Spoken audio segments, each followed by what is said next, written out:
Sveiki! Šodien ķersimies klāt vienam ļoti izplatītam fitnesa mītam – svaru bumbas. Vai tas tiešām ir domāts tikai vīriešiem? Mēģināsim kopā tikt skaidrībā un, ticiet man, mēs apgāzīsim dažus iesīstējušus stereotipus.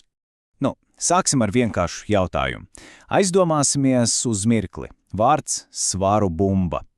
Kas ir pirmais, kas nāk prātā? Varu saderēt, ka daudziem acu priekšā parādās bilde – spēcīgs vīrietis, kurš sasprindzinājis visus muskuļus rauj gaisā to metāla lodi, vai ne?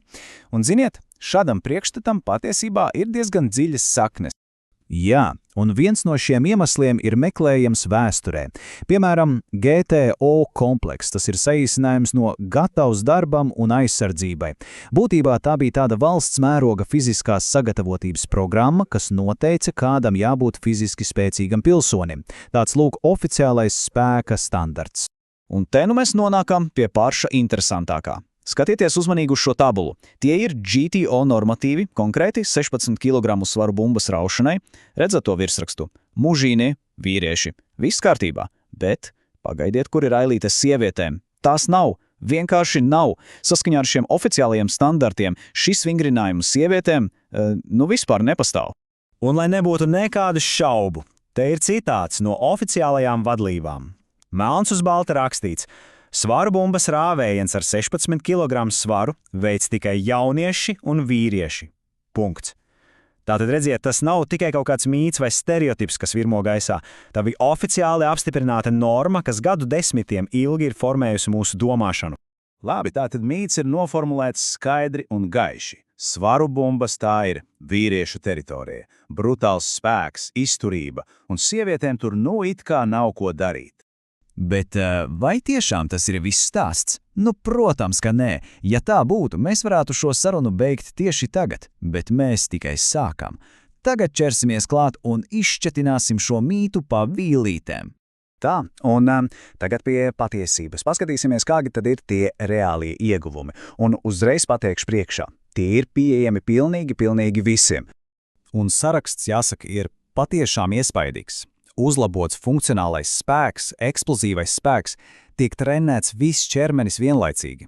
Tas ir arī lielisks kardiotreniņš, kas nostiprina muguru, uzlabo stāju un mobilitāti. Un pats labākais – šie vingrinājumi ir funkcionāli.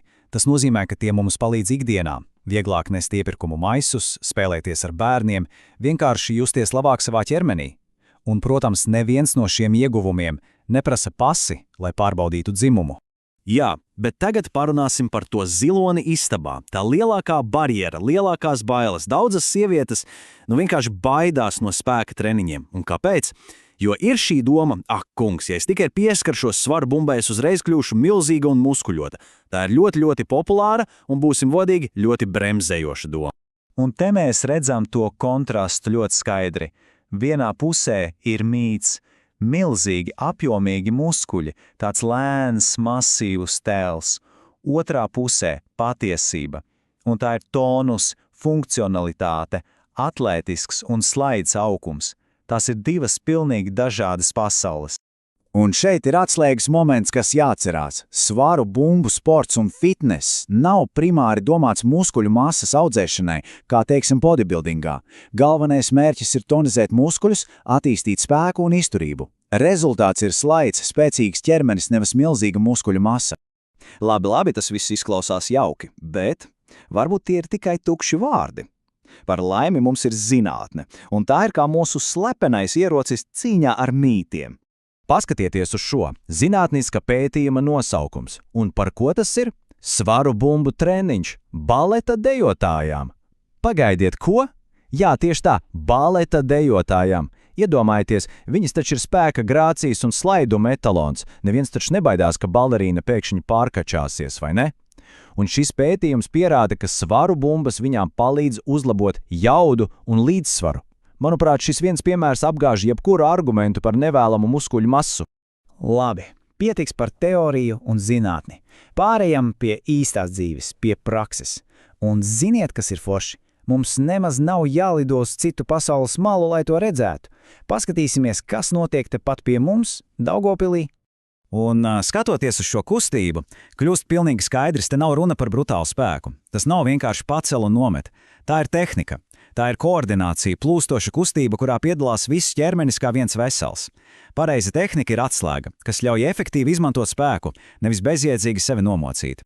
Tātad, ko mēs esam secinājuši? Mīti ir apgāsti, ar faktiem, ar zinātni, ar loģiku, un pats labākais, tas viss nav kaut kur tālu, tas notiek tepat mūsu Latvijā. Un te ir konkrēts dzīves piemērs klubs Kettlebell Fit Daugavpils.